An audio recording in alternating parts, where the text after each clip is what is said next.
Tapi apabila ada orang yang bekerja, berkeringat, lelah, lalu dia mengatakan, saya mau istirahat. Oh, tafadhol, silahkan. Bapak capek kelihatannya. Tapi kalau orang beristirahat tanpa ada kelelahan dan kepayahan yang dirasakan oleh dia, itu nggak ada cerita. Kenikmatan tidak dapat dirasakan. Selamat datang di channel Kalam Syiar FM. Karena rahmatnya, niat-niat baik hamba dapat terlaksana. Allahumma salli wa sallim ala abdika wa rasulika Sayyidina wa maulana Muhammadin wa ala alihi wa ashabihi ajma'in. Amma ba'd. Jamaah rahimakumullah, kembali kita berjumpa untuk mengkaji tafsir surah Al-Qiyamah. Surat yang berkaitan tentang kiamat. Padahal di surat Al-Muddathir Allah juga telah berbicara tentang kiamat. فَإِذَا نُقِرَ فِي النَّاقُورِ فَذَلِكَ يَوْمَئِذٍ يَوْمٌ عَسِيرٌ. Allah ceritakan tentang bagaimana tatkala sangkakala ditiupkan, semua akan hancur. Semua akan sirna, rata dengan tanah. Lalu mereka akan dibangkitkan kembali. Di pertengahan surat juga cerita tentang kiamat. Di penutup surat Al-Muddathir, Allah menyebutkan tentang kondisi orang-orang yang tidak beriman.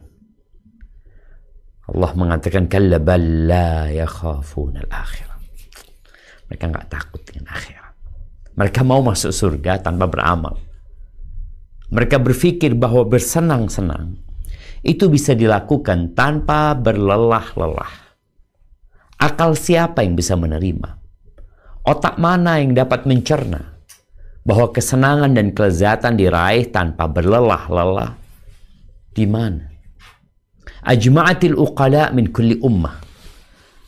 Ibnul Qayyim rahimahullahu ta'ala menyebutkan sebuah kesepakatan dari setiap manusia yang ada di muka bumi ini, apapun agamanya, mereka bersepakat annan na'ima la yudraku bin na'im, bahwa kenikmatan tidak dapat diraih dengan kenikmatan. Nggak bisa. Engkau mau sukses, engkau harus berjuang. Engkau mau istirahat, engkau harus capek. Gimana ceritanya ada orang ngomong, saya mau istirahat. Istirahat dari apa antum? Dari tadi nggak ngapa-ngapain. Maka akan dicela orang tersebut. Tapi apabila ada orang yang bekerja, berkeringat, lelah, lalu dia mengatakan, saya mau istirahat. Oh, tafadhol, silahkan. Bapak capek kelihatannya. Tapi kalau orang beristirahat tanpa ada kelelahan dan kepayahan yang dirasakan oleh dia, itu nggak ada ceritanya. Kenikmatan tidak dapat diraih dengan kenikmatan. Maka diperlukan perjuangan untuk menempuh hidup yang abadi. Abadi, imma di surga, imma di neraka. Maka di akhir surat Al-Muddathir ya, Allah menyebutkan bahwasanya yang akan menyelamatkan manusia adalah ketakwaan kepada Allah Azza wa Jalla. Tinggal mau nggak engkau bertakwa? Maukah manusia menjalankan perintah dan menjauhi larangan? Karena sejatinya engkau tidak diciptakan sia-sia. Engkau bukan seperti kerbau atau kambing atau sapi. Tapi engkau manusia yang diberi akal sehat yang dengannya bisa berpikir dan mencerna. Allah berikan semua fasilitas yang dapat digunakan untuk meneliti dan mencari tahu. Tapi apakah kau mau atau tidak? Ya, semua bebas memilih. Faman syaa falyu'min wa man syaa falyakfur. Yang mau beriman silahkan, yang mau kafir ya silahkan. Allah nggak butuh dengan ibadah kita. Baik, barakallahu fiik. Kita akan masuk ke awal surat Al-Qiyamah. Dan surat Qiyamah ini surat yang diturunkan di Mekah, karena memang bagaimana beliau berusaha untuk mendakwain orang-orang Mekah agar mereka beriman kepada Allah dan hari akhir, yang dengan beriman itu mereka akan termotivasi untuk beramal. Nah, silahkan dibaca.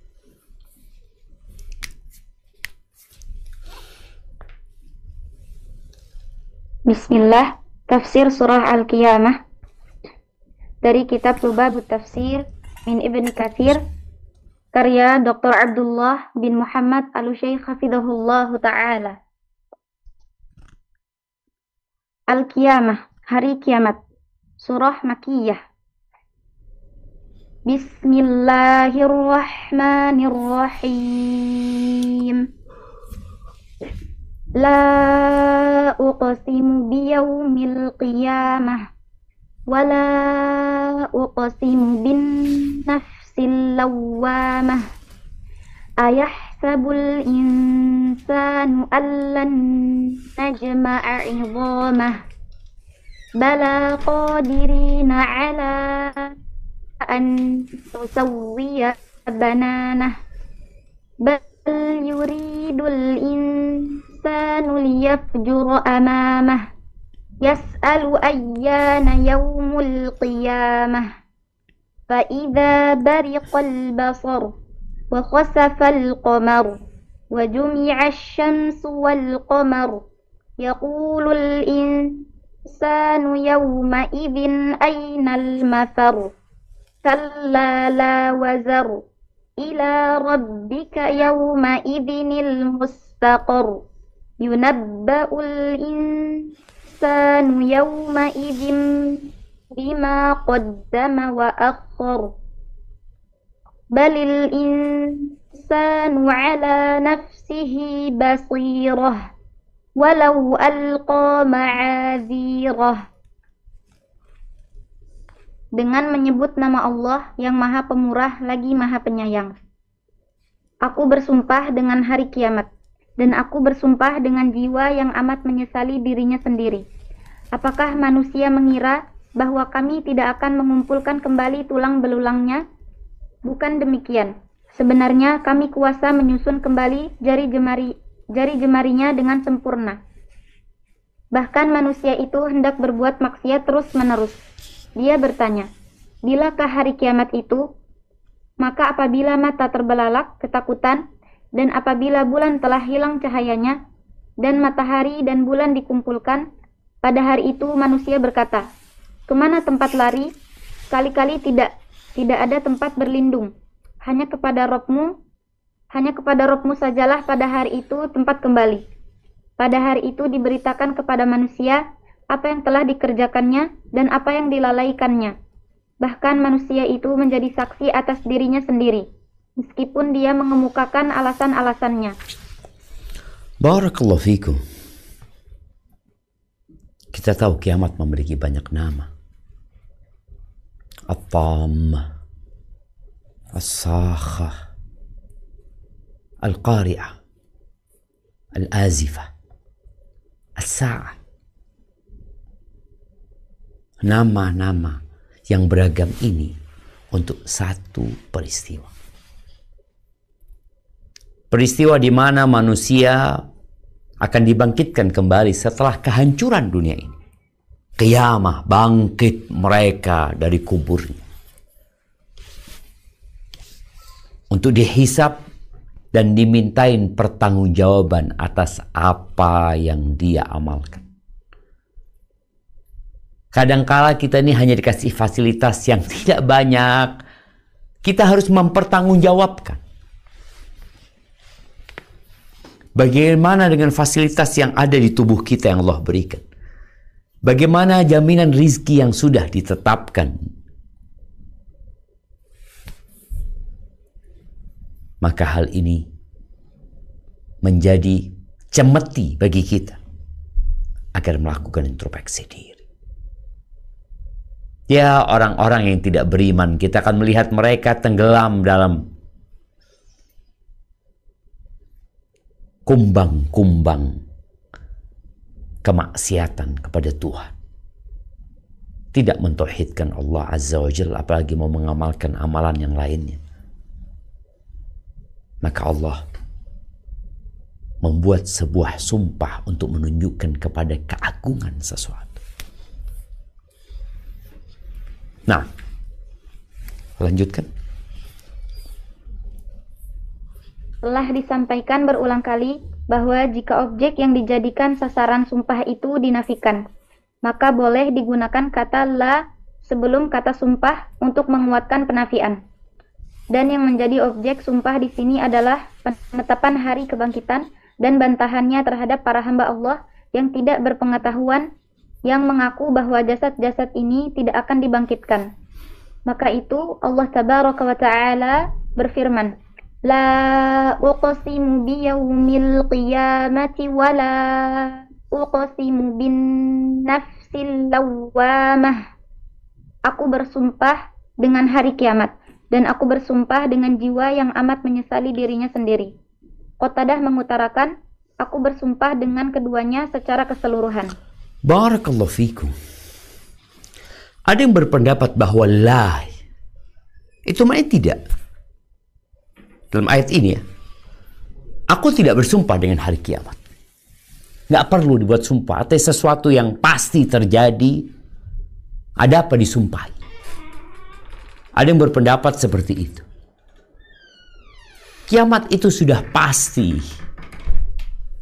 Tapi memang ada yang berpendapat tadi, la ini hanya untuk meyakinkan bahwa hari kiamat tidak seperti yang mereka klaim tidak akan terjadi. Tapi itu pasti terjadi. Orang tuh ya kalau dikasih sumpah biasanya akan tenang hati. Tapi ada orang-orang yang tetap tidak mempercayai. Kenapa? Karena hatinya sudah tertutup. Jamaah rahimakumullah. Ada perbedaan pendapat di antara para ulama. Ada yang mengatakan Allah bersumpah dengan dua hal ya, dengan hari kiamat dan dengan an-nafsul lawwamah ya. Dengan jiwa yang suka mencela dirinya sendiri. Ada yang mengatakan enggak, bersumpah dengan hari kiamat tidak dengan jiwa. Tapi yang benar adalah ucapan Qatadah bahwa Allah Azza wa Jalla bersumpah dengan kedua hal ini, kiamat dan jiwa. Tapi kita akan baca tentang jiwa. Tafadhal. Adapun mengenai hari kiamat, maka ini sudah diketahui bersama.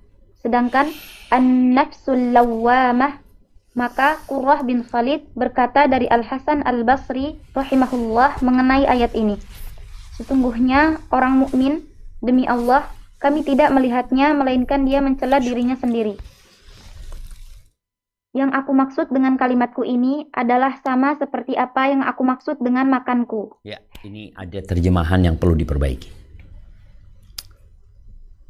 Yang aku maksud dengan kalimatku ini adalah sama yang betul. Ucapan Hasan Al-Basri, sesungguhnya orang mukmin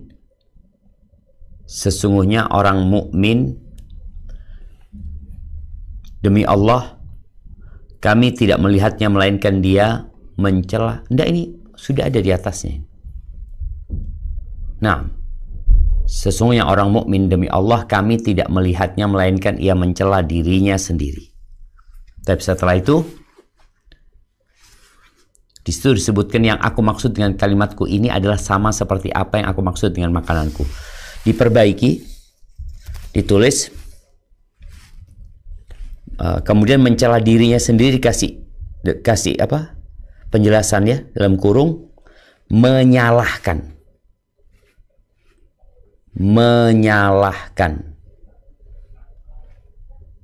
Ya, ini menyalahkan dirinya sendiri. Dia akan bertanya, apa yang aku maksud dengan kata-kataku tadi? Apa yang aku maksud dengan kata-kataku tadi? Ini tadi dia menyalahkan dirinya, dia sedang introspeksi diri. Apa yang aku maksud dengan kata-kataku tadi? Kemudian, apa yang aku inginkan dari makanan yang kumakan tadi? Apa yang aku inginkan dari makanan yang aku makan tadi? Yang ketiga, apa yang aku kehendaki dengan bisikan hatiku?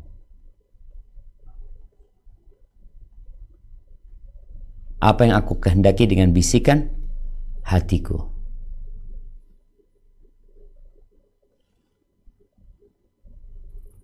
Nah, baik. Coba dibaca lagi. Nah, silakan. Maka Qurrah bin Khalid berkata dari Al-Hasan Al-Basri rahimahullah mengenai ayat ini. Sesungguhnya orang mukmin, demi Allah kami tidak melihatnya melainkan dia mencela dirinya sendiri. Ya, ini menyalahkan dirinya ya. Mencela maksudnya dalam kurung menyalahkan dirinya sendiri. Nah. Apa yang aku maksud dengan kata-kataku tadi? Apa yang aku inginkan dari makanan yang aku makan tadi? Apa yang aku kehendaki dengan bisikan hatiku? Lanjutkan. Begitupun apa yang dimaksud dengan hadithu nafsi, introspeksi itu diri. sudah, itu dihapus. Itu diganti dengan apa yang aku kehendaki dengan bisikan hatiku. Itu dihapus. Dan sesungguhnya orang jahat akan berjalan tanpa mencela dirinya sendiri. Lanjutkan. Juwaibir mengatakan, kami pernah mendapat kabar dari Al-Hasan bahwa dia pernah berkata mengenai firman-Nya, wala uqsimu bin nafsil lawwamah, dan aku bersumpah dengan jiwa yang amat menyesal. Dia mengatakan, tidak ada seorang pun dari penghuni langit dan bumi ini melainkan akan mencela dirinya sendiri pada hari kiamat kelak. Ibnu Jarir berkata, yang lebih dekat dengan lahiriah ayat bahwa jiwa mencela pemiliknya atas kebaikan dan keburukan, serta menyesali segala hal yang telah berlalu. Barakallahu fiik. Ahibati fillah, an-nafs, jiwa ini di dalam Al-Quran Al-Azim disifati dengan 3 sifat. Di surat Yusuf Allah sebutkan, innan nafsa la'ammaratun bisu. Ammarah, sesungguhnya jiwa itu suka memerintah kepada kejahatan. Itu jiwa, nafsu. Kemudian di surat Al-Qiyamah ini disebutkan an-nafsul lawwamah. Yang ketiga yang disebutkan di surat Al-Fajr, Allah Azza wa Jalla mengatakan, ya ayyatuhan nafsul mutmainnah. Jadi ada ammarah, ada lawwamah, ada mutmainnah. 3 sifat ini untuk satu, yaitu untuk jiwa. Jadi kondisi jiwa manusia itu berubah-ubah. Bahkan boleh jadi dalam 1 jam saja dia mengalami perubahan 3 tadi. Dia disuruh berbuat jahat, kemudian dia berbuat jahat, lalu dia mencela dirinya, kemudian dia bertobat sehingga jiwanya jadi tenang. Ini 1 jam. Dan berkaitan dengan jiwa, jiwa ini harus ditundukkan. Karena antara hati dengan Allah Azza wa Jalla ada jiwa nih. Ada nafsu yang harus ditundukkan oleh manusia. Kalau tidak, dia nggak sampai kepada Allah Azza wa Jalla. Karena nafsu memerintahkan kepada keburukan. Di antara doa Nabi SAW, Allahumma ati nafsi taqwaha. Ya Allah, berikan kepada jiwaku ketakwaan. Wa zakkiha. Kita sering dengar namanya tazkiyatun nafs. Ini ayat, ini doanya, wa zakkiha anta khairu man zakkaha. Sucikan jiwaku. Engkau sebaik-baiknya yang menyucikan jiwa. Anta waliyuha maula, engkau adalah pemiliknya, engkau pelindungnya. Engkau yang menguasai. Kemudian beliau berdoa, Allahumma sallallahu alaihi wasallam, Allahumma inni a'udzubika min ilmin la yanfa' wa min qalbin la yakhsha wa min nafsin la tashba. Dari jiwa yang nggak ada puasnya. Terus diperintahkan kepada keburukan.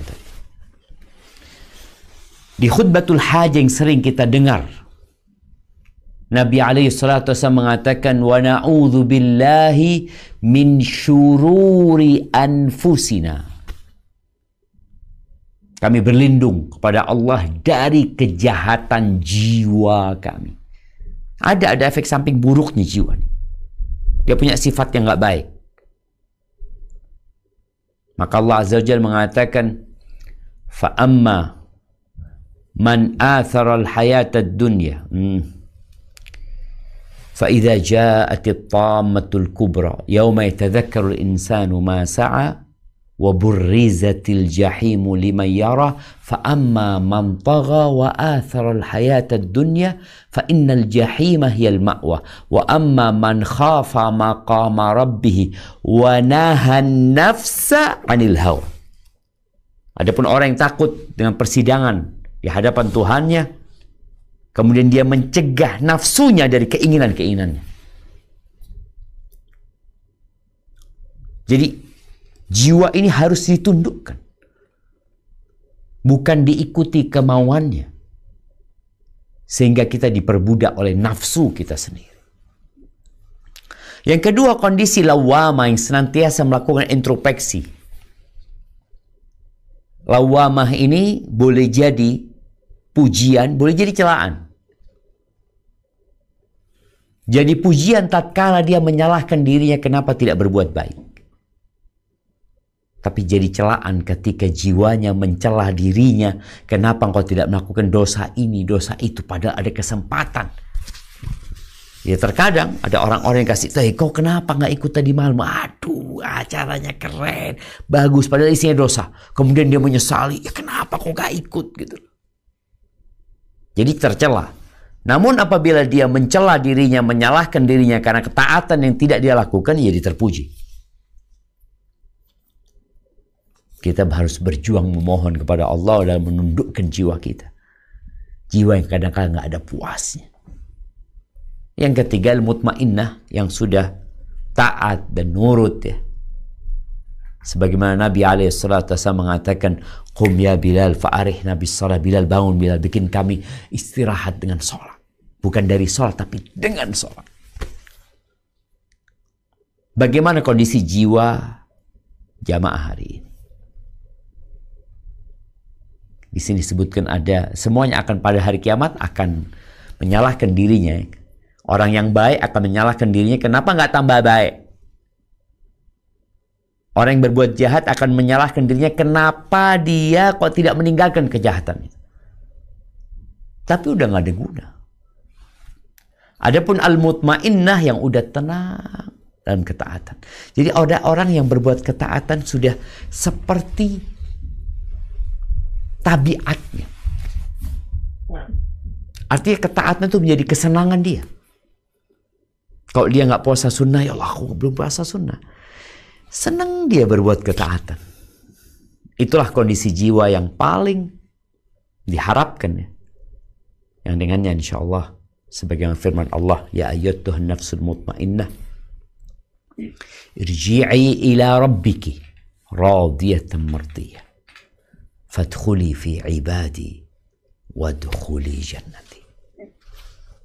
Ya, jadi ini berkaitan dengan nafsul lawamah. Allah bersumpah juga. Karena kita hidup bersama jiwa kita. Yang kita harus berusaha untuk meminta pertolongan Allah dalam menundukkan dan mengontrolnya. Baik, dilanjutkan. Firman Allah Azza wa Jalla, ayahsabul insanu allan najma'a 'idhamah. Apakah manusia mengira bahwa kami tidak akan mengumpulkan kembali tulang belulangnya? Bahwa yang dimaksud di sini adalah apakah kelak pada hari kiamat umat manusia akan mengira bahwa kami, Allah, tidak akan mampu mengembalikan sekaligus mengumpulkan tulang belulangnya dari tempat yang terpisah-pisah? Barakallahu fiik ya. Itu dugaan, klaim dari sebagian manusia. Dia berpikir Allah nggak akan mampu. Gimana sih orang udah jadi tanah mau dihidupkan lagi? Bahkan kita tahu bagaimana ada kejadian di masa Nabi SAW, salah satu orang kafir yang sengaja dia mengambil tulang belulang dari kuburan, kemudian dia ambil, dia bawa ke majlis Rasul SAW. Dia hancurkan itu tulang, dilemparkan kepada Nabi SAW, mengatakan, "May yuhyil 'idhama wa hiya ramim." Siapa yang bisa menghidupkan tulang ini? Siapa? Qul yuhyiha alladhi ansha'aha awwala marrah wa huwa bikulli khalqin 'alim. Loh, Allah yang akan menghidupkan kita, yang menciptakan dia. Dan Allah akan memasukkan kau ke neraka, kata Nabi SAW. Jadi perkiraan atau dugaan manusia tidak akan ada hari kebangkitan, itu membuat mereka akhirnya terus berbuat dosa. Karena mereka berpikir hidup hanya sekali maka nikmatilah. Enggak. Hidup hanya sekali di dunia ini, iya betul. Tapi berjuanglah untuk kehidupan yang hakiki. Manusia harus berjuang. Jadi kau mengira, nggak mungkin, gimana bisa, tulang udah hancur. Gimana dengan orang yang dimakan oleh ikan? Kakinya dimakan ikan hiu, jari-jarinya dimakan oleh ikan tuna, perutnya dimakan oleh ikan apa lagi? Berbagai macam ikan di lautan mamanya. Terus gimana? Nggak mungkin. Ya Allah. Innama amruhu idza arada syai'an ay yaqula lahu kun fayakun. Allah tinggal mengatakan kun. Subhanallah, kita melihat bagaimana Allah Azza wa Jal dalam menjawab keraguan orang-orang musyrikin. Allah itu sayang sama manusia. Maka digunakan berbagai macam cara, metode agar mereka mau sadar. Seperti Allah menanyakan kepada mereka yang meragukan bahwasanya Allah akan bisa membangkitkan kembali tulang-tulang yang hancur itu. Allah tanyakan kepada mereka, "Aantum asyaddu khalqan amis sama banaha?" Penciptaan kalian itu lebih mudah atau penciptaan langit? Mana yang lebih sulit? Kalian atau penciptaan langit? Dia berpikir manusia. Mereka meragukan. Dan keraguan itu adalah kekufuran. Baik, lanjutkan. Lalu, bala qadirina ala an nusawwiya bananah. Bukan demikian.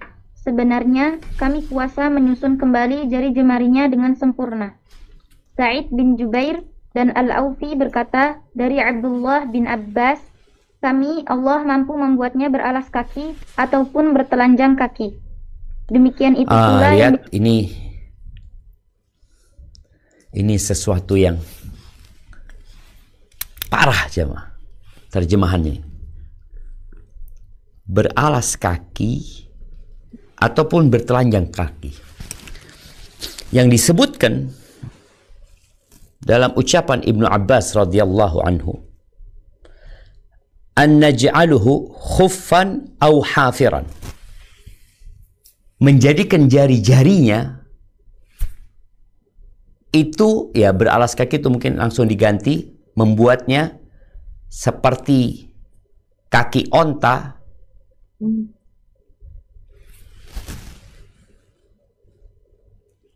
atau kaki sapi.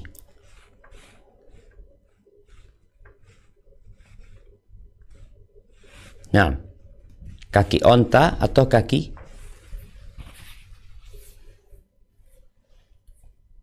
seperti kaki onta,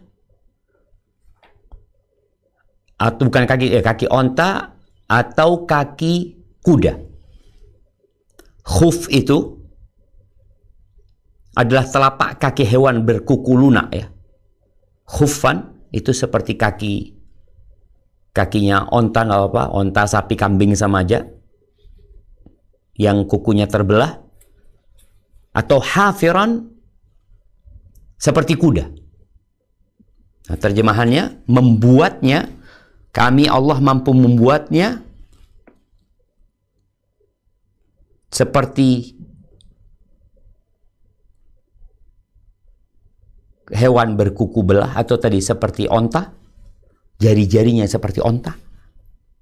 Jadi nggak ada nih. Kalau kita lihat, kita punya 5 jari seperti onta yang terbelah cuma. Jadi nggak bisa kita memegang. Sebagaimana kita lihat onta nggak bisa dia menggenggam. Atau seperti kakinya kuda. Kita lihat kakinya kuda, nggak ada jari-jarinya.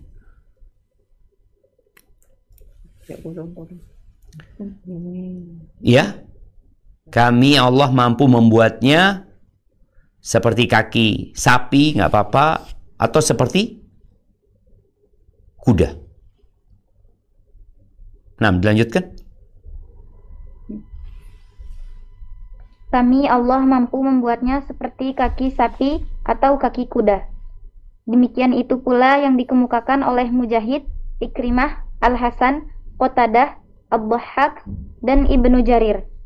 Ibnu Jarir mengarahkannya bahwa jika Allah menghendaki, dia akan melakukan hal tersebut di dunia.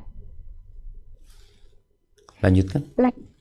Lahiriah ayat menunjukkan bahwa firman Allah Tabaraka wa Ta'ala ini, qadirina, adalah hal keadaan dari firman-Nya Najma'a, artinya apakah manusia menyangka bahwa kami tidak akan mampu mengumpulkan tulang belulangnya? Sudah pasti, niscaya kami mengumpulkannya sekaligus mampu untuk menyusun jari jemarinya. Barakallahu fikum. Iya. Allah, kalau di sini dikatakan menyusun jari jemarinya, atau tadi seperti yang diucapkan oleh Ibnu Abbas, jarinya nggak ada. Jadi seperti ini. Nggak ada jari-jari. Allah mampu untuk membuatnya tanpa jari-jari. Allah itu maha kuasa atas segala sesuatu. Ada sebagian mufassir kontemporer yang menyebutkan kami bisa menyamakan jari-jarinya. Mereka mengklaim bahwasanya kan jari-jari manusia itu memiliki apa istilahnya basmah ini, sidik jari. Ada berapa miliar manusia? Mereka memiliki sidik jari yang berbeda. Allah mampu membangkitkan manusia dengan sidik jari dia. Jadi bicara makna mengembalikan penciptaan manusia dan menyempurnakan, kalau tadi disebutkan di terjemahannya, menyusun kembali jari-jarinya dengan sempurna. Boleh jadi tadi di antara maknanya dan berkaitan dengan sidik jari. Allah bisa mengembalikan secara sempurna. Sebagaimana Allah bisa menjadikan manusia tanpa jari-jari. Makanya manusia itu kurang bersyukur. Kemarin ana di Jakarta mungkin pulang. Selesai khutbah Jumat, ana bersalaman sama orang. Subhanallah, salah satu yang ana salaman itu nggak ada jari-jari.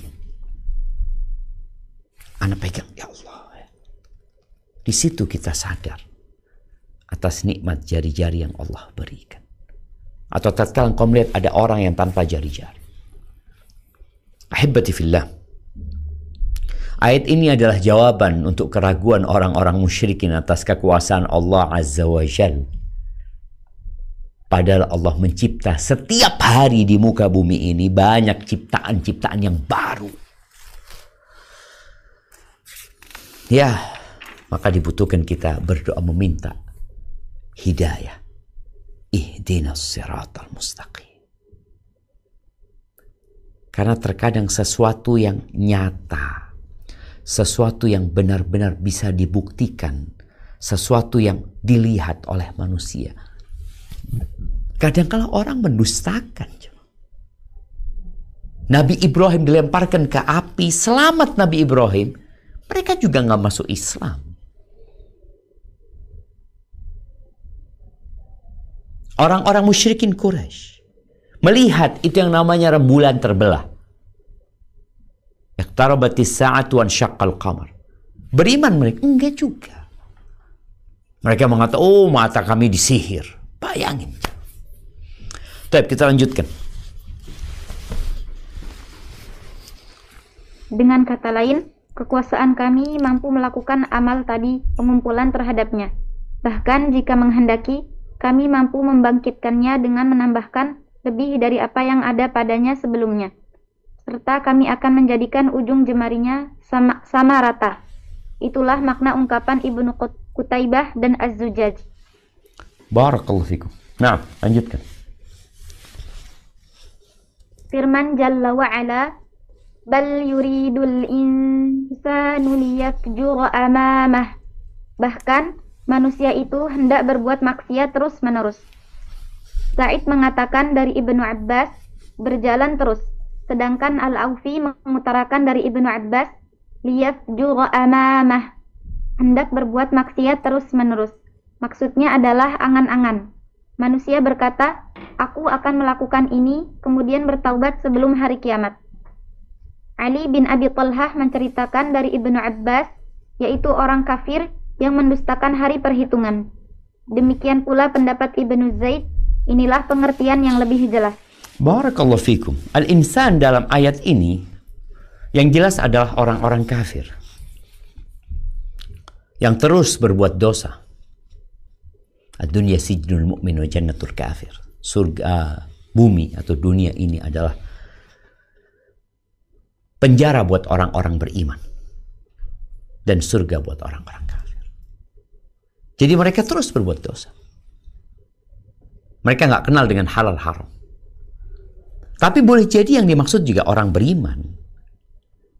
Yang dia tahu kiamat akan terjadi. Dan dia yakin bahwa kematian itu mendatangi setiap insan. Maka dia punya niatan tobat. Nanti aku akan bertobat. Berapa banyak anak-anak muda dengan angan-angan yang panjang, dia mengatakan nanti aku akan berubah. Aku tahu nggak mungkin aku seperti ini terus. Tapi dia lupa bahwa ajal tidak menunggu engkau bertobat. Berapa banyak anak-anak kecil yang digondong oleh orang tuanya ke kuburan. Berapa banyak anak-anak muda yang sibuk tertawa bermain bola atau dia bermain game. Dia mungkin berpikir, masih panjang umurku, aku baru berumur 25 tahun. Tahu-tahu ada pengumuman di masjid bahwa dia mati. Tapi sebaliknya, ada orang-orang yang sudah sepuh, yang sudah sakit-sakitan. Ternyata dia nggak mati-mati. Dan orang yang berangan-angan panjang biasanya sulit untuk bertobat. Karena memang dia menunda. Jadi ayat ini tadi disebutkan, ada yang berpendapat itu khusus orang kafir, dan enggak juga. Boleh jadi seorang mukmin yang dia punya angan-angan panjang dan dia berkata, aku akan bertobat, aku akan kembali kepada Allah. Ada saatnya, tapi bukan sekarang. Nah, dilanjutkan. Oleh karena itulah, setelahnya Allah berfirman, Yas'alu ayyana yaumul qiyamah. Dia bertanya, bilakah hari kiamat itu? Maksudnya, dia bertanya, kapankah hari kiamat itu tiba? Pertanyaan yang diajukannya tersebut menuju ke arah menganggap mustahil kejadian hari kiamat dan juga mendustakan keberadaannya. Barakallahu fikum. Kalau kita melihat Al-Quran Al-Azim, kebanyakan pertanyaan-pertanyaan tentang kapan kiamat terjadi, itu berasal dari orang-orang kafir. Jadi pertanyaan itu bukan pertanyaan yang hendak meminta jawaban, tapi sejatinya mereka mengingkari. Kapan kiamat? Mana? Katanya udah dekat. Yas'alunaka 'anis sa'ati ayyana mursaha. Ketahuilah bahwasanya hari kiamat ini hanya Allah yang tahu. Ketika Jibril alaihissalam bertanya kepada Nabi alaihissalam, mata sa'ah, kapan kiamat itu? Maka beliau alaihissalam mengatakan, mal mas'ulu anha bi'alamin as-sa'il. Yang ditanya tidak lebih tahu daripada yang bertanya. Nggak ada yang tahu. Ketika ada seorang sahabat juga bertanya kepada Nabi alaihissalam, mata sa'ah, kapan kiamat itu terjadi?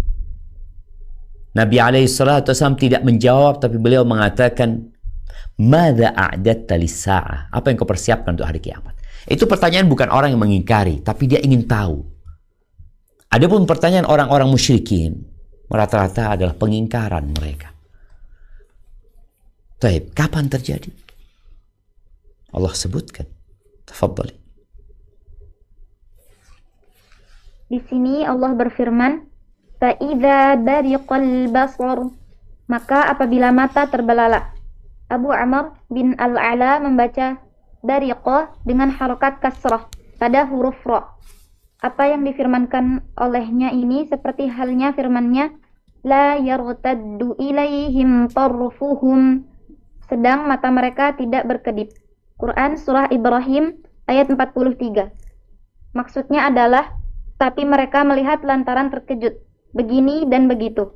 Mata mereka pun tidak tertuju pada sesuatu pun karena rasa takut yang sangat luar biasa.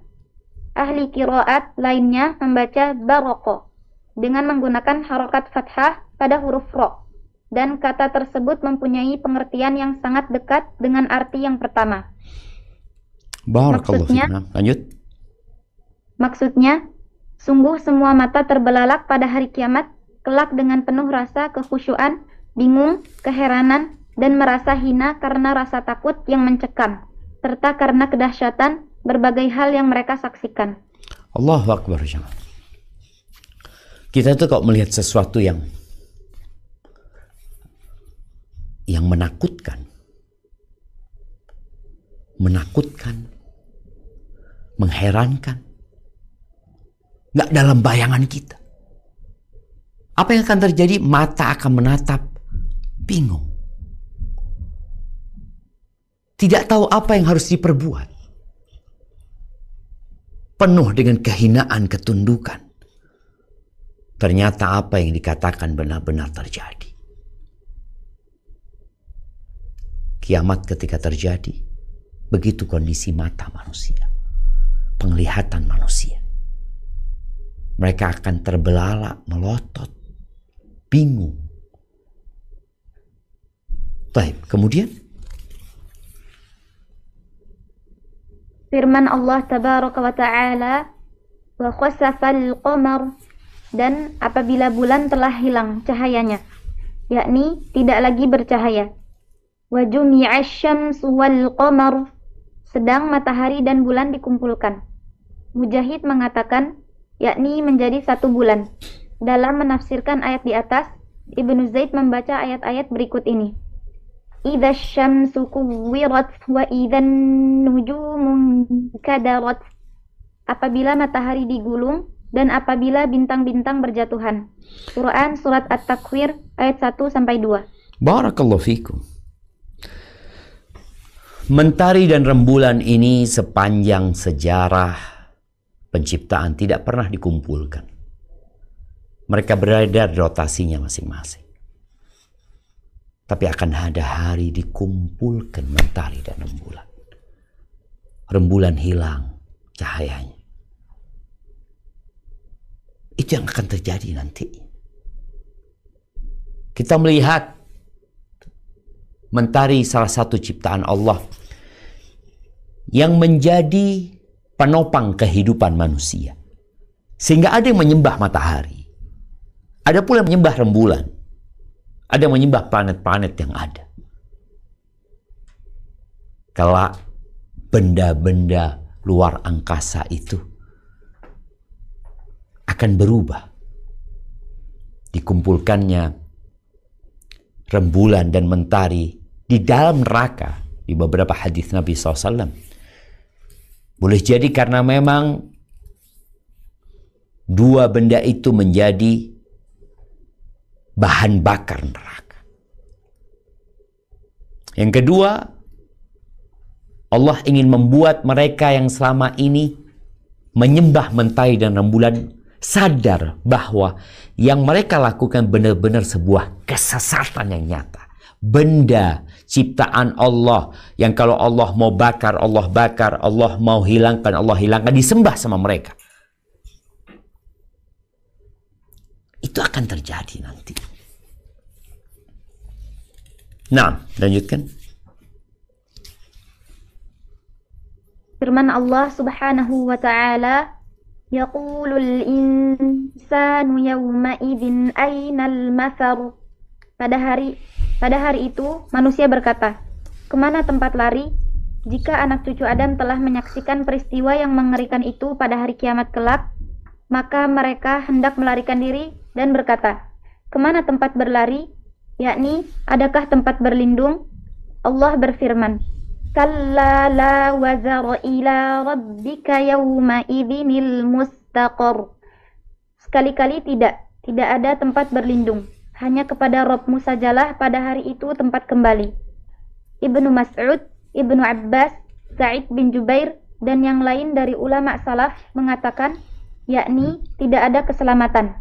Dan ayat tersebut sama sebagaimana firman-Nya, ma lakum min malja'i yawma idzin wa ma lakum min nakir. Kamu tidak akan memperoleh tempat berlindung pada hari itu dan tidak pula dapat mengingkari. Quran Surah Asy-Syura ayat 47. Yakni, kalian tidak akan mendapatkan tempat untuk saling mengingkari. Demikian pula di sini Allah Azza wa Jalla berfirman, la wazar, tidak ada tempat berlindung. Yakni, kalian tidak akan bisa mendapatkan tempat untuk berlindung padanya. Oleh karena itu, Dia berfirman, ila rabbika yawma idzinil mustaqar.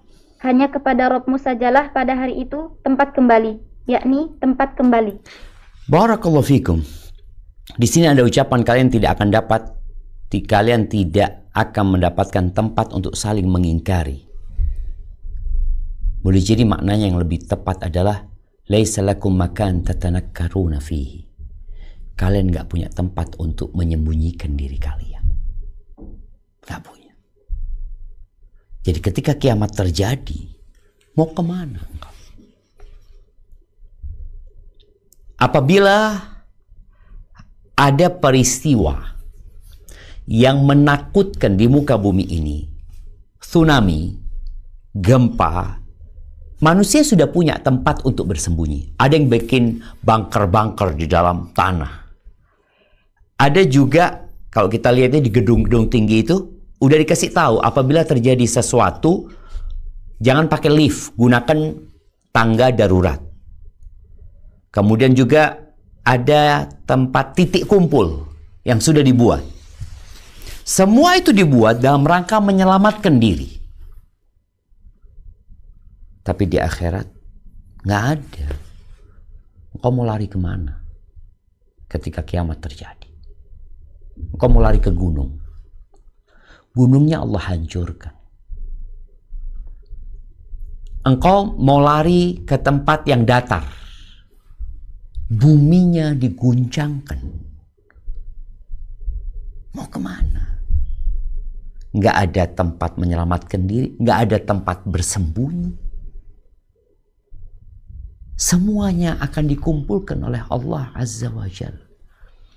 Berapa banyak pelaku-pelaku kejahatan di Indonesia atau di luar negeri sana yang mungkin sampai hari ini nggak ketahuan keberadaannya. Ya wajar.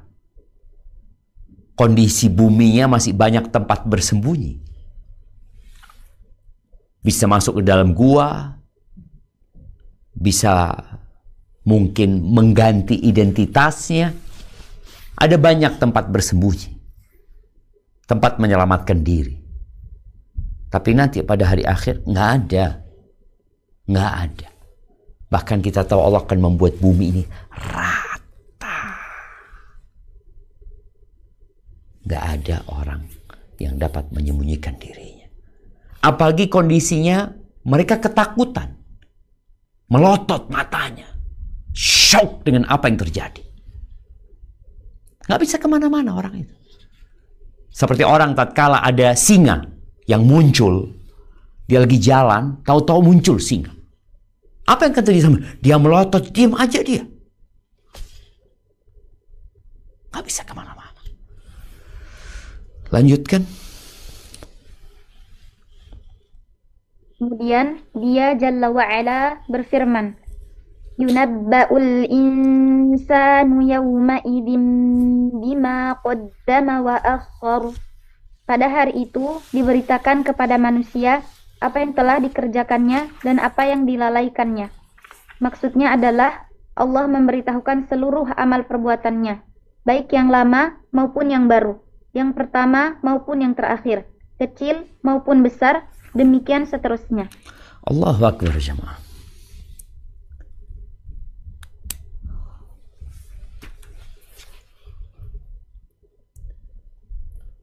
Ya, kita adalah hamba pelaku dosa.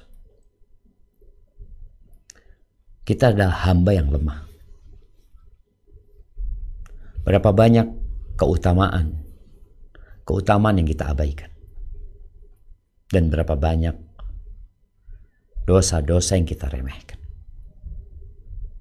Kelak nanti manusia akan dikasih tahu semua.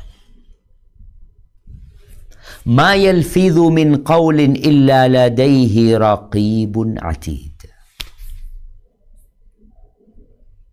Tidak ada yang terucap apapun, melainkan di situ ada malaikat yang mengawasi dan mencatat.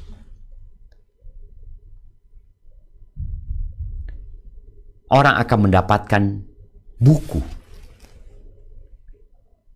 Di situ dia akan baca rapot dia, laporan apa yang dia lakukan. Apa yang dulu, yang mungkin kita pun lupa. Boleh jadi sebagian kita punya dosa dan dia lupa. Mungkin dia pernah menyakitin anaknya tetangga. Mungkin dia pernah mengambil uang yang bukan haknya. Mungkin. Tapi ketika dia sudah besar, dia belum bertobat. Namun ternyata pada hari kiamat, apa ini? Ma li hadzal kitabi la yughadiru saghiratan wala kabiratan illa ahsaha wa wajadu ma amilu hadira wa la yadlimu rabbuka ahada. Mereka akan mengatakan, apa ini? Kok semuanya ada gitu loh. Kita kan berpikir, ya kalau kita mungkin punya anak buah, kadang-kadang kita tahu anak buah kita berbuat salah, kita pura-pura nggak kelihatan. Ketika bikin laporannya juga nggak dicatat, kurang ini, adulah. Tapi hari kiamat semuanya kau akan dapat. Kecil besar, lama dan baru. Baik berkaitan dengan dosamu kepada manusia atau dosamu kepada Allah Azza wa Jalla. Maka pada saat itu manusia akan putus asa, nggak bisa berbuat apa. Ya udah. Pada hari itu yang ada adalah perhitungan. Hari ini adalah hari beramal. Al-yawm amal. Hari ini kita beramal. Nih, para santriwati yang sedang membaca Al-Quran, dia baca lagi, dia ulangin lagi, terus capek, lelah. Mungkin dia berpikir, aku dapat apa gitu. 1 huruf, 10 kebaikan. Kau akan dapat itu. Kalau kau punya Al-Quran, Al-Quran akan datang memberikan syafaat kepadamu. Tapi di dunia kayaknya nggak dapat apa-apa gitu. Apa sih bedanya aku sama orang-orang itu? Aku lihat orang itu hidupnya enak, kaya, bebas. Aku capek, lelah, murojaah lagi. Engkau sedang mempersiapkan diri untuk akhiratmu. Nggak apa-apa kekayaan itu, nggak dilarang. Asalkan ada ketakwaan kepada Allah Azza wa Jalla. Nah, lanjutkan.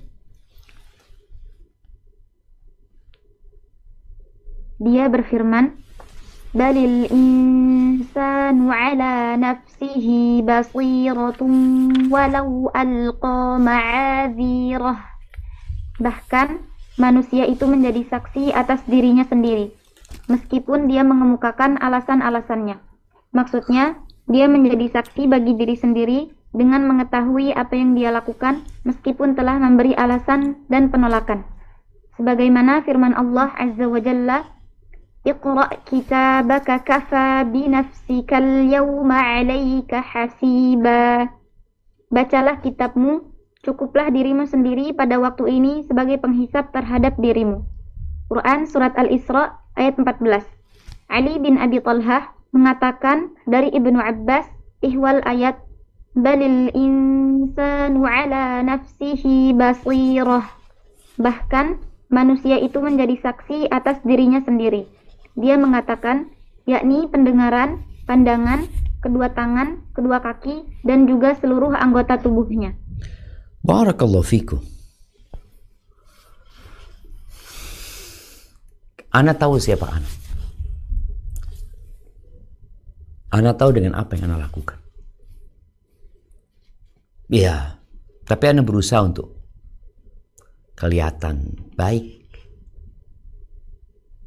kelihatan ya prima. Tapi setiap orang tahu dengan diri. Kita nggak perlu saksi orang lain. Tapi terkadang ada orang-orang yang memang ingin cuci tangan dari dosa-dosanya dia. Enggak, aku nggak melakukan itu, ini, itu. Dan nanti ketika di persidangan, ketika Allah menyidang hambanya ini, hamba ini akan mengatakan, la arda, aku nggak ridho kesaksian kecuali dari diriku sendiri. Aku nggak mau orang lain.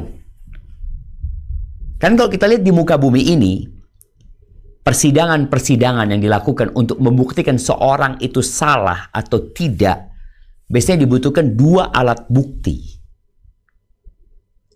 Boleh jadi kesaksian dari orang lain, boleh jadi bukti benda atau apa yang digunakan untuk melakukan kesalahan. Nanti manusia nggak mau. Oke, engkau nggak mau, kata Allah Azza wa Jalla. Ya sudah.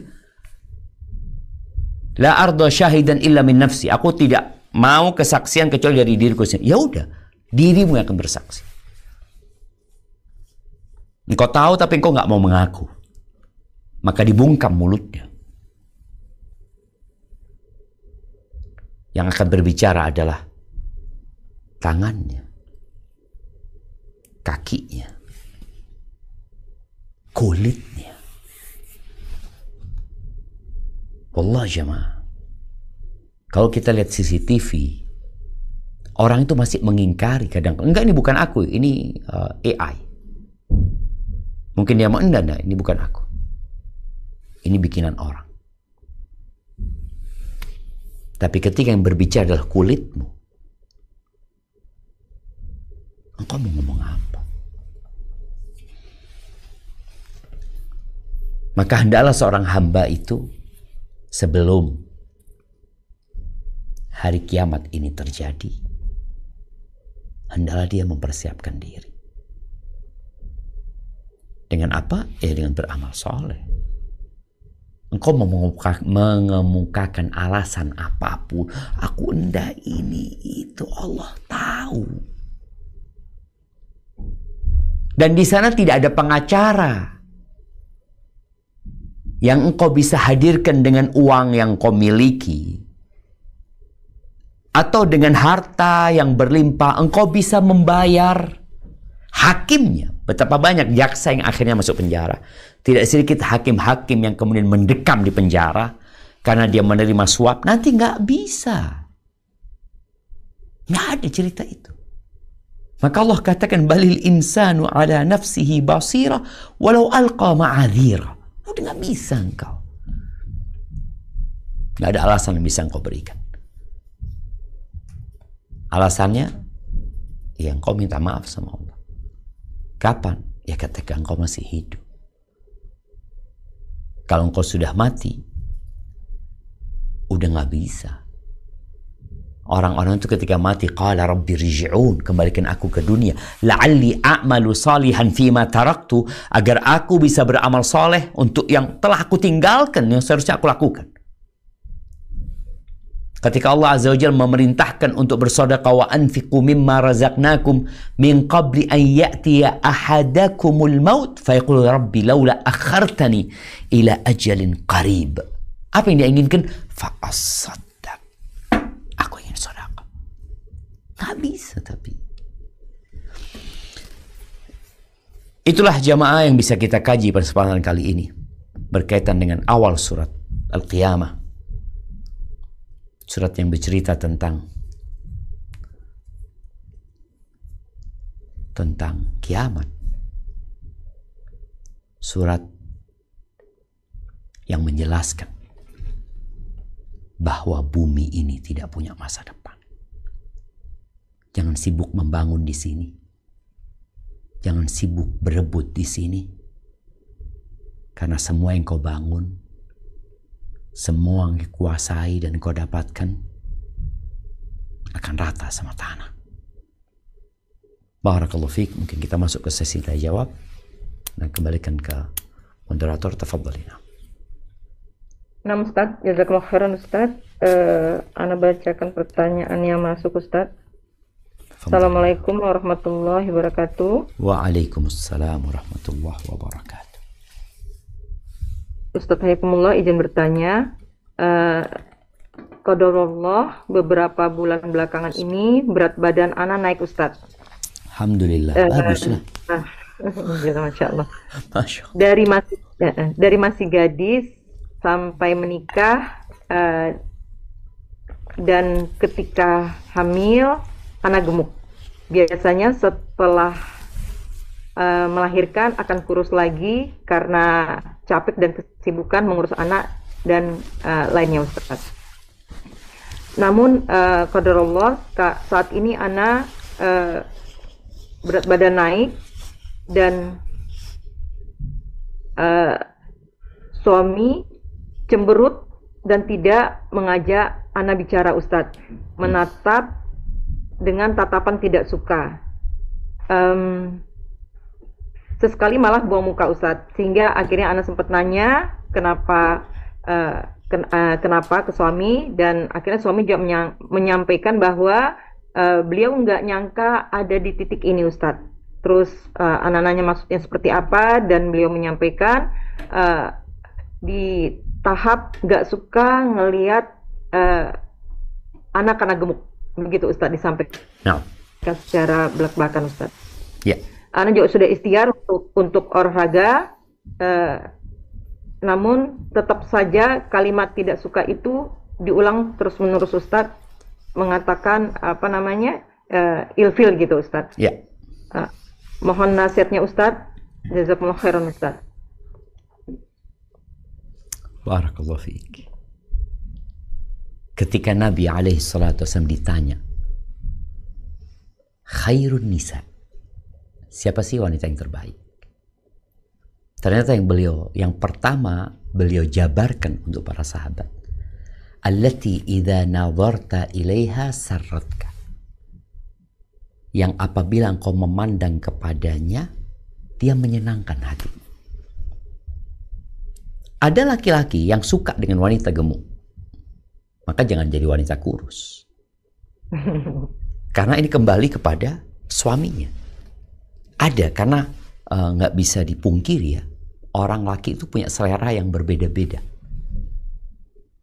Jadi kalau suamimu sukanya dengan engkau isi, ya engkau makan yang benar. Makan yang banyak gitu loh, dan olahraga tentunya. Karena anak ingat, anak punya kawan dulu di Medina, Masya Allah, dari Kashmir, yang anak pernah ceritakan mungkin di sini. Dia sukanya dengan wanita gemuk. Itu selera dia. Tapi kalau ternyata suamimu nggak suka dengan yang gemuk, berarti engkau harus menjadi wanita terbaik dengan menyenangkan hati suami. Apa yang perlu dilakukan? Engkau duduk sama suami. Bang, oke, aku tahu aku salah dengan kondisi tubuhku yang tidak menyenangkan hatimu. Karena tujuannya menikah salah satunya ya ingin menikmatin hidup bersama, Tapi kalau ternyata pasangannya tidak menyenangkan, ya sulit mereka akan mendapatkan keharmonisan. Maka bikin kesepakatan sama suami, aku minta kau bantu aku agar aku bisa kurus seperti yang kau inginkan. Sehingga proses itu nanti suami menemani. Artinya kan sekarang suami ungkapkan lagi, aku nggak suka dengan tubuhmu sekarang, aku nggak suka. Terus-terusan kan. Sehingga menjadikan sang istri pun jadi nggak nyaman gitu loh. Tapi engkau duduk sama suami, bang, aku akan bikin program sekarang. Insya Allah 1 bulan turun sekian. Maka suami mengikutin. Artinya perasaan tidak suka dia itu semoga tambah hari, tambah hilang, tambah hilang, tambah hilang. Ketika anti mengatakan, bang, alhamdulillah bang, aku sekarang turun 1 kilo. Nanti pekan depan turun lagi 2 kilo. Pekan depan turun sekian, turun sekian, turun sekian. Dan niatkan lillahi ta'ala. Artinya ketika engkau berolahraga, ketika engkau mengatur pola hidupmu dengan makanan yang diatur ya, niatnya menyenangkan hati suami sebagai bentuk pengabdian kepada suami, kau dapat pahala. Maka niatkan itu. Tapi perlu engkau ngomong sama suami agar suami juga bersabar dalam proses ini. Karena memang kan nggak mungkin orang ini tahu-tahu sehari turun 10 kilo, nggak mungkin. Kecuali ada yang dipotong gitu ya. Jadi yang harus dilakukan tadi, ngomong sama suami. Aku minta maaf karena aku telah membuatmu jadi nggak suka dengan tubuhku ini, tapi aku akan berusaha, mohon bantuannya dan doanya. Ini programku, mohon arahannya. Ajak suami untuk memberikan arahan, masukan. Apa yang harus aku lakukan? Sehingga dengan cara itu, suami menanti dengan sabar proses yang sedang dilakukan oleh istrinya. Sambil terus berdoa. Dan ini nasihat buat seluruh perempuan ya. Semua wanita. Engkau tahu dengan selera suamimu. Maka jadilah wanita yang kau dipandang menyenangkan hati. Boleh jadi karena akhlaknya yang mulia, boleh jadi karena fisiknya juga. Yang dia jaga, yang dia rawat. Karena Anda lihat ada perempuan-perempuan berumur 50 tahun ya, mungkin 55 tahun. Kalau dibandingkan dengan yang umur 30 tahun, kadang-kala yang umur 55 ini lebih seger daripada yang umur 30 tahun. Daripada yang umur 35 tahun. Kenapa? Karena memang dia jaga. Dan tubuh kita ini kendaraan menuju kepada Allah SWT. Maka orang yang sakit nggak bisa menggunakan kendaraannya. Seperti mobil yang rusak, nggak bisa jalan gitu loh. Maka orang yang sakit nggak bisa ke masjid, nggak bisa melaksanakan banyak aktivitas. Maka tolong engkau lakukan itu, sampaikan pada suaminya, dan banyak berdoa ya. Karena banyak perempuan-perempuan yang tidak konsisten. Gitu. Akhirnya dia kembali gemuk ya lagi, sehingga rumah tangga jadi nggak harmonis gara-gara itu. Dan alhamdulillah suamimu terus terang, sehingga engkau tahu masalahnya apa, akar permasalahannya apa, tinggal bagaimana engkau menyelesaikannya.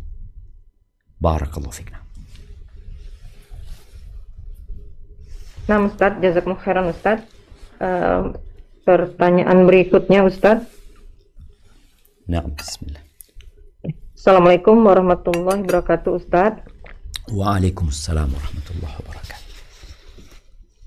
Ustaz, apakah benar Ustaz ada hadis yang mengatakan ketika di suatu tempat turun hujan, maka hari kiamat akan diundurkan 3 tahun Ustaz? Demikian Ustaz. Jazakumullah khairan Ustaz.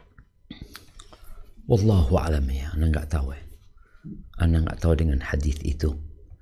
Tapi yang jelas, kiamat itu tidak akan terjadi sampai tidak ada orang baik di muka bumi.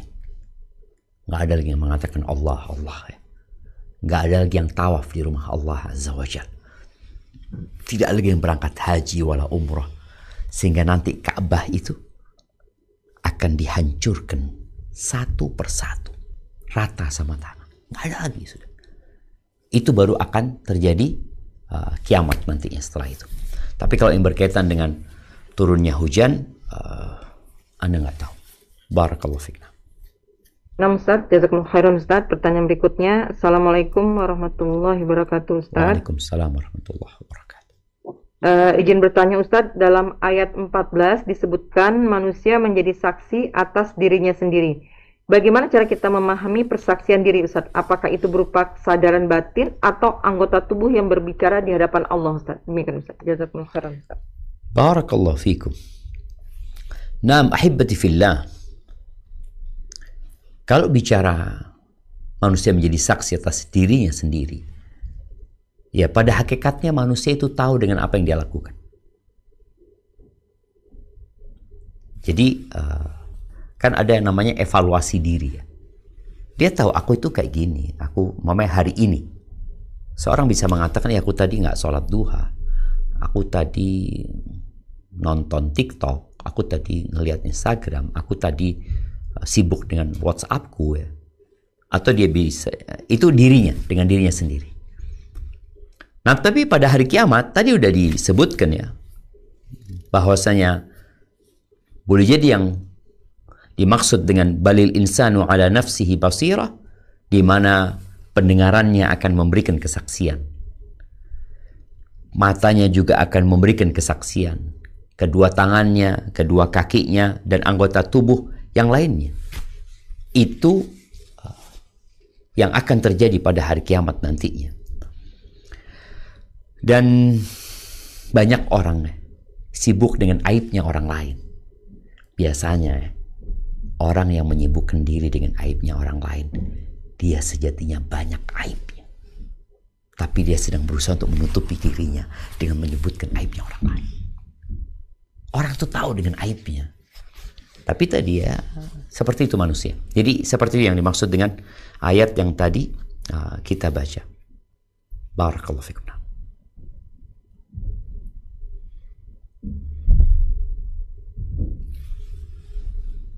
Assalamualaikum warahmatullahi wabarakatuh Ustadz. Waalaikumsalam warahmatullahi wabarakatuh. Izin bertanya Ustadz, dikatakan bahwa laki-laki akan diberikan bidadari di surga kelak Ustadz. Apakah istrinya juga masuk surga, dipertemukan dan tidak cemburu Ustadz? Dan apakah perempuan yang juga dapat semisalnya kaum laki-laki Ustadz? Demikian Ustadz. Jazakumullah khairan. Tunggu yang terakhir apa tadi? Perempuan yang? Perempuan juga sama begitu Ustadz? Apa dapat bidadari juga? Naam, barakallahu fikum. Ahibati fillah, bicara Allah akan memberikan bidadari kepada para laki-laki. Dan kalau kita membaca Al-Quran, seringkali Allah sebutkan azwaj, mutahharah ya, hur, ain. Yang memang itu dicintai oleh para laki-laki. Tapi di dunia ada keterbatasan. Sehingga Allah berikan kepada mereka janji dan Allah tidak akan mengingkari janjinya. Terus bagaimana dengan para wanita? Kalau di dunia, wanita dikasih cemburu. Walaupun dia adalah istri Nabi, Aisyah radhiyallahu ta'ala anha cemburu kepada istri-istri Nabi yang lainnya. Yang terkadang membuatnya akhirnya jadi tidak nyaman hidup dengan kecemburuan dia. Terus bagaimana kalau nanti di surga? Apakah masih ada kecemburuan itu? Nggak ada kecemburuan itu. Di surga udah nggak ada hasad, iri, dengki, nggak ada. Allah Azza wa Jalla mengatakan wa naza'na ma fi sudurihim min ghil. Allah udah cabut pohon kedengkian, iri nggak ada. Karena apabila ada iri dan dengki itu, maka nggak ada nikmatnya hidup. Karena surga Allah nggak satu tingkatan, bertingkat-tingkat di sana. Apabila seorang wanita masih ada iri, tadi cemburu, ya dia nggak akan menikmatin hidup. Suaminya akan punya mungkin 70 bidadari, ada yang punya 50 bidadari, ada yang sesuai dengan amalannya nantinya. Nggak ada. Jadi Allah sudah berikan kepada mereka keridhaan dengan ketentuan Allah Azza wa Jal. Allah berikan kepada mereka kesenangan yang dengannya mereka nggak akan berpikir dengan yang ada di orang lain. Setiap orang akan merasa dialah yang paling senang. Jadi nggak ada kecemburuan tadi. Maka nggak usah takut gitu ya. Karena juga ada pertanyaan-pertanyaan ya, ada orang yang dikasih tahu sama sohibnya. Lagi ngobrol nih, laki-laki ngobrol, ngasih tahu sama sohib, engkau tahu nanti engkau di surga akan dipertemukan sama istrimu lagi. Kata dia, sama istriku lagi. Karena dia istrinya azab buat dia, bala istrinya gitu. Pertemukan sama dia, ya Allah, nggak ada enaknya hidup kata dia. Padahal kalau sudah masuk surga, nggak ada yang buruk di sana. Makanya keburukan-keburukan itu imma dibersihkan di alam kubur, atau dibersihkan di padang mahsyar, atau dibersihkan dengan jatuh ke neraka, baru masuk ke surga. Jadi yang masuk surga bersih, nggak ada keburukannya. Begitu pula seorang wanita kadang-kala yang dia benci sama suaminya, tapi ya udahlah dia bersabar menghadapi suami yang zalim. Bahkan dia mengatakan, aku nggak kepingin ketemu suamiku lagi di surga nanti. Ya kalau suami masuk neraka nggak akan ketemu. Tapi kalau suami masuk surga, setelah proses umpamanya, ya dia akan bersih dan akan suka sama dia. Dan bagaimana dengan para wanita? Wanita itu ya nggak ta'addud wanita itu. Wanita itu bukan tipikal seorang yang ingin dinikmatin oleh banyak laki-laki. Nggak ada. Yang waras nggak ada wanita seperti itu. Dalam kehidupan dunia, dalam kehidupan akhirat juga nggak ada. Jadi kalau ada perempuan yang mungkin punya suami 3, 4, 5, apa kata orang? Yang berakal sehat, nggak bener nih yang kayak gini.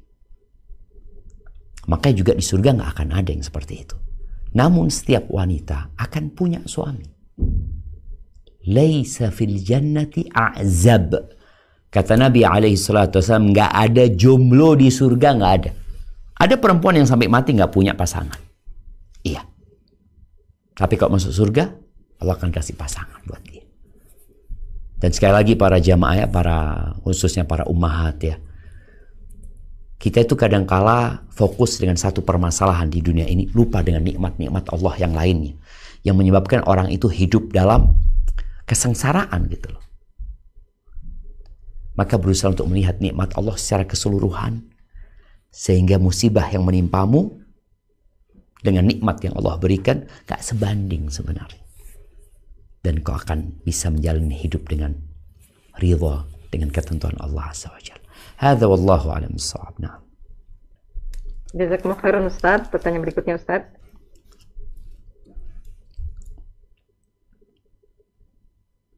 Assalamualaikum warahmatullahi wabarakatuh Ustaz. Waalaikumsalam warahmatullahi wabarakatuh. Ustaz, pada ayat 13 sampai 15 menyebut manusia akan mengetahui amal yang dikerjakan dan ditinggalkan. Apakah mungkin manusia lupa pada saat pada amalnya sendiri Ustaz, sehingga Allah harus mengingatkan kembali Ustaz? Demikian Ustaz. Jazakumullah khairan Ustaz. Iya. Kalau bicara lupa, ya kita lupa. Manusia itu pelupa. Ya saat ini kalau engkau ditanya, waktu engkau pernah melakukan dosa-dosa itu, Allahu a'lam, ya lupa. Engkau ingat dulu pernah beli di kantin terus nggak bayar? Kadang-kadang lupa. Engkau ingat dulu seharusnya sholat duha, engkau nggak sholat duha. Engkau ingat dulu pernah ngomong seperti ini. Manusia lupa. Karena dia memang pelupa. Makanya dicatat. Kenapa ada perintah hutang piutang untuk dicatat? Ya. Ada banyak hal yang suruh catat. Karena memang manusia itu pelupa. Sehingga dengan adanya pencatatan itu, maka dia nggak akan bisa mengingkari. Ini loh catatan. Engkau butuh saksi. Atau enggak, aku nggak melakukan. Butuh saksi, ini dirimu sendiri memberikan kesaksian. Kalau engkau melakukan dosa itu, engkau meninggalkan kewajiban itu. Jadi kalau bicara lupa, manusia pelupa. Makanya Allah catat semuanya dan Allah kasih tahu dia. Dan ketika dia minta saksi, akan didatangkan saksi-saksi yang dengannya dia tidak akan bisa mengingkari dirinya, mengingkari dosa-dosa dia atau yang pernah dia lakukan ketika dia hidup di dunia. Hadza wallahu a'lam bissawab. Nah. Nah Ustaz, jazakumullah khairan Ustaz. Pertanyaan berikutnya. Assalamualaikum warahmatullahi wabarakatuh Ustaz. Waalaikumsalam warahmatullahi wabarakatuh. Ustadz, bagaimana menyeimbangkan rasa takut mati Ustadz dengan harapan rahmat Allah Ustadz? Demikian Ustadz. Jazakumullah khairan Ustadz. Barakallahu fikum ya, kalau bicara takut mati ya, kita itu diperintahkan untuk ingat kematian. Bahkan Nabi SAW mengatakan, "Aktsiru dzikra hadhimil ladzat." Kalian perbanyak mengingat pemutus kelezatan. Ya, orang kalau mati akan terputus semua kelezatan dia. Dia akan meninggalkan keluarganya, akan meninggalkan kesenangan-kesenangannya. Dia akan sendirian berada di tempat yang sunyi, senyap, tanpa ada yang menemani kecuali amalannya. Dan rasa takut ketika orang ingat dengan kematian, seharusnya kematian itu mengantarkan kepada dia untuk semangat beribadah. Semangat beribadah. Kemudian mempersegera taubat. Dan ridha dengan apa yang Allah berikan. Ridha bil qalil.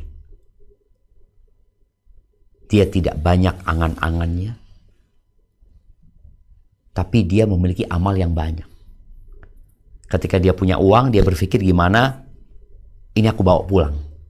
Gimana uang ini aku bawa mati. Ketika dia punya waktu luang, dia akan gunakan dalam ketaatan kepada Allah Azza wa Jalla.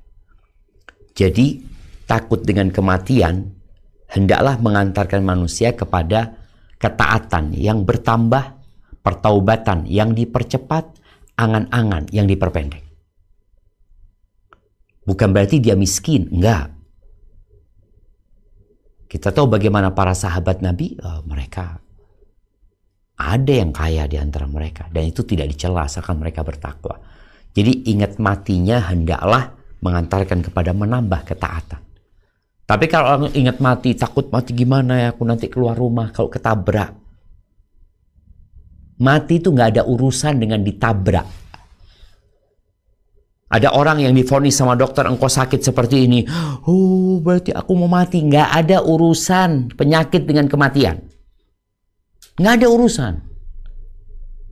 Mati itu datang karena memang ajalnya sudah ditetapkan. Kalau sebabnya penyakit, ya Ustaz, tapi kan penyakit bisa menjadi sebab, iya. Tapi ada orang yang sakit nggak mati-mati. Kita melihat itu. Dan ada orang yang sehat mati gitu loh. Jangan sampai ketakutanmu dengan kematian ini menyebabkan engkau hidup dalam kesengsaraan dan penderitaan. Was-was. Nanti gimana? Lo nggak ada urusannya mati itu. Anakmu berangkat sekolah, naik motor ya. Seperti nanti suamimu naik motor. Gimana kalau nanti dia ditabrak? Wallah, itu jutaan orang naik motor. Yang waktunya ditabrak-tabrak. Yang waktunya pulang sampai rumah sehat, ya sehat. Maka berimanlah dengan takdir Allah. Yakin bahwa semua sudah ditetapkan. Yang perlu kau lakukan adalah menambah amal soleh. Mensegerakan tobat. Jangan terlalu panjang angan-anganmu. Hadza wallahu a'lam bissawab. Assalamualaikum Ustaz. Waalaikumsalam warahmatullahi wabarakatuh. Naam, tafadhali. Semoga Allah menjaga Ustaz dan keluarga dan selalu dalam kebaikan yang banyak. Allahumma amin. Ana boleh bertanya dengan 2 pertanyaan Ustaz? Tafadhali. Pertanyaan pertama mengenai korin yang ada di setiap manusia. Apabila dia telah wafat, apakah korin itu akan ikut bersamanya atau dia akan bergentayangan Ustaz? Yang kedua mengenai ketetapan Allah ya Ustaz ya. Kadang manusia itu dengan hatinya yang dibolak-balik,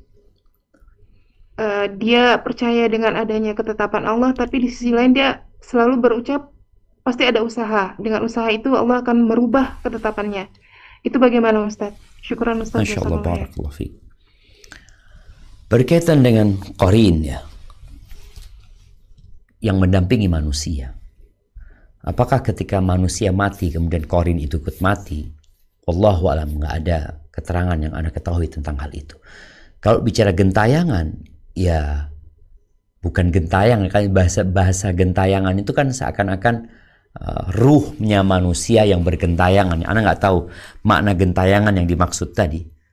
Tapi yang jelas dia masih hidup. Kecuali Allah matikan dia.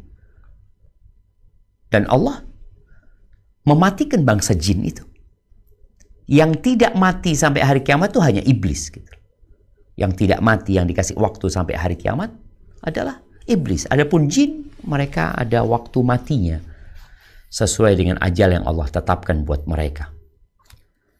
Adapun pertanyaan yang kedua berkaitan dengan tadi seorang yakin dengan ketentuan Allah, tapi dia selalu berpikir tetap harus ada usaha yang bisa merubah takdir ini dan itu.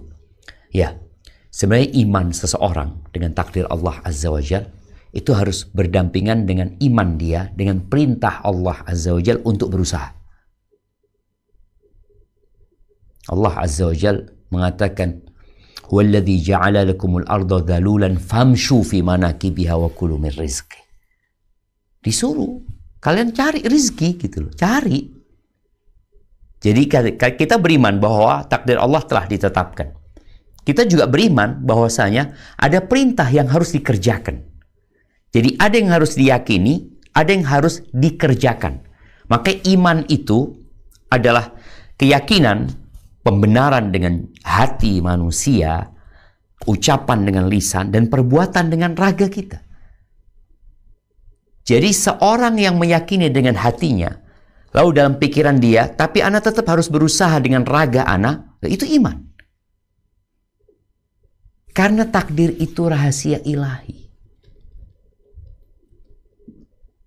Ketika para sahabat bertanya kepada Nabi SAW, "Aya'lamu Rabbuna ahlal jannati min ahlin nar?"